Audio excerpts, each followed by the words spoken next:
This is James Kalm, the guy on the bike, and I'd like to welcome you all to another half-ass production.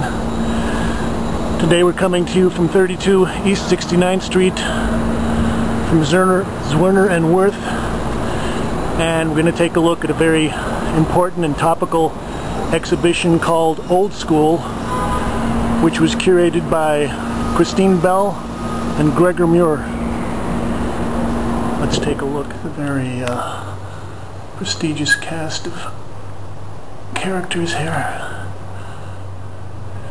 This is Brueghel the Elder, Panoramic Landscape with Travelers, 1600 to 1625.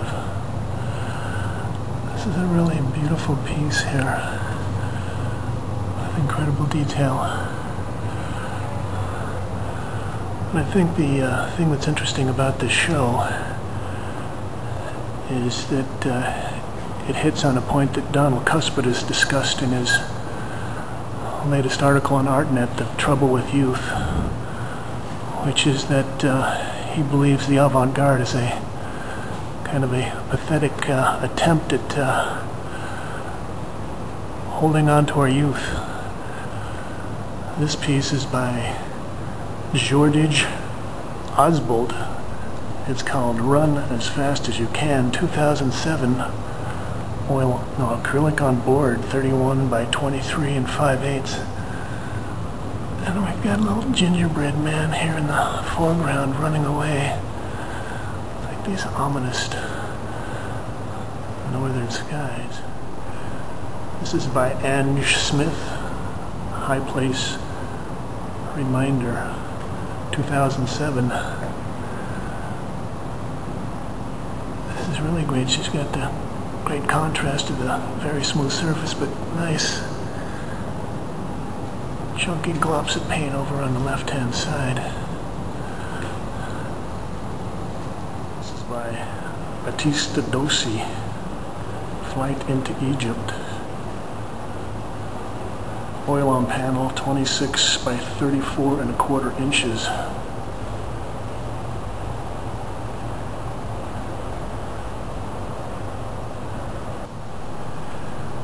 This piece is a lot of fun. It's by Jakub Julian Ziolkowski, and it's called The Great Battle Under the Table, 2006. Oil on canvas, 74 3/4 by 65 inches. And you must have thousands of little figures in here. Let's look at some of this detail. It is wonderful.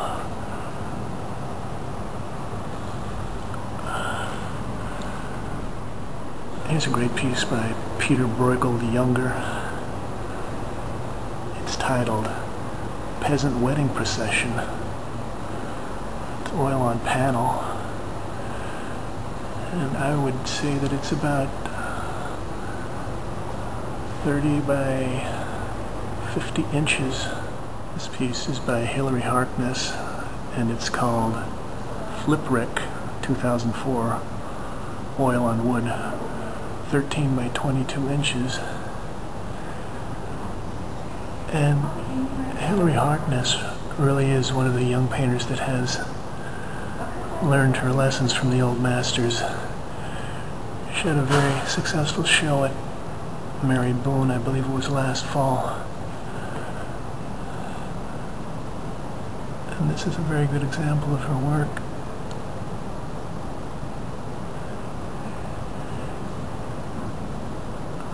Lots of little figures, all female. Strange scenes on an island. And here we've got a diptych by Carlo Dolci called Christ Carrying the Cross, and the Madonna diptych by Wilhelm Sasnal called Untitled Luther, 2003, oil on canvas, 19 5/8 by 19 5/8.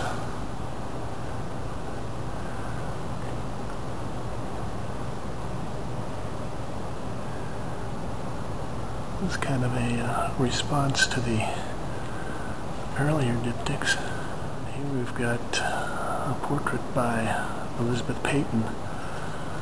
This is titled Tony, 2001, oil on panel, 14 by 11 inches. Now, Elizabeth Peyton is one of the hot young painters who's recognized for her light touch, translucent colors.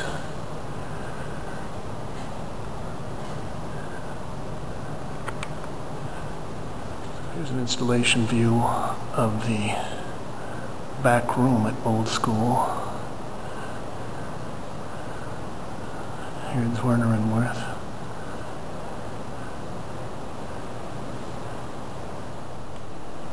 This painting is titled The Ill-Matched Lovers, and it is from the studio of Cranach the Elder, dated 1530. And you can really see that these kinds of paintings had a great influence on people like John Currin. It's a great kind of a satirical statement. The old man, bearded, gray beard, toothless,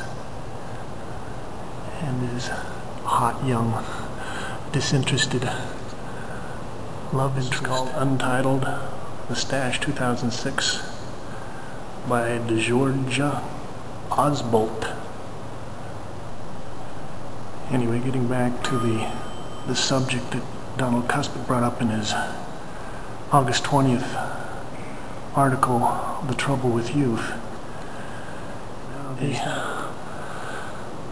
The people that are on the cutting edge actually have to grow up and mature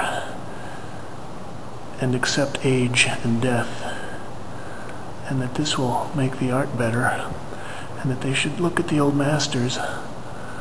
But I think this is a rehash of the trance avant-garde, Cello Bonito Olive's take on it, and the branch that broke off of that was known as the Anachronistici, or the anachronistic painters, that was popular back in the 1980s and featured people like Carlo Maria Mariani and Gerard Garouste.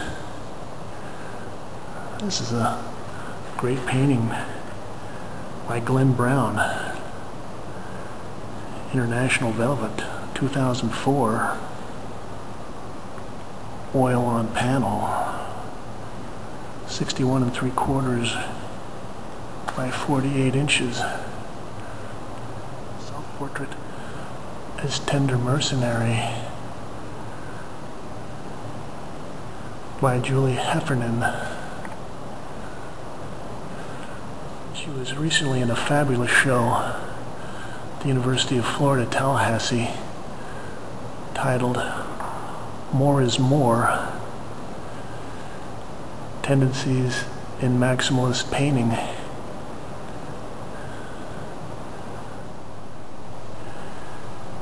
This is titled The Lobster by John Currin.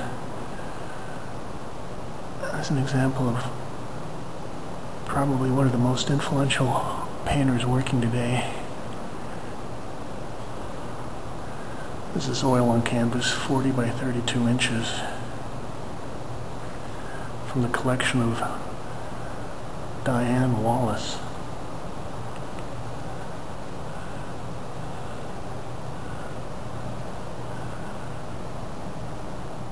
It does give you a chance to see the kind of facility that he has with his paint handling, and he is a very good realist when he wants to go for that. This is James Kalm reporting on Old School from ZWIRNER WIRTH.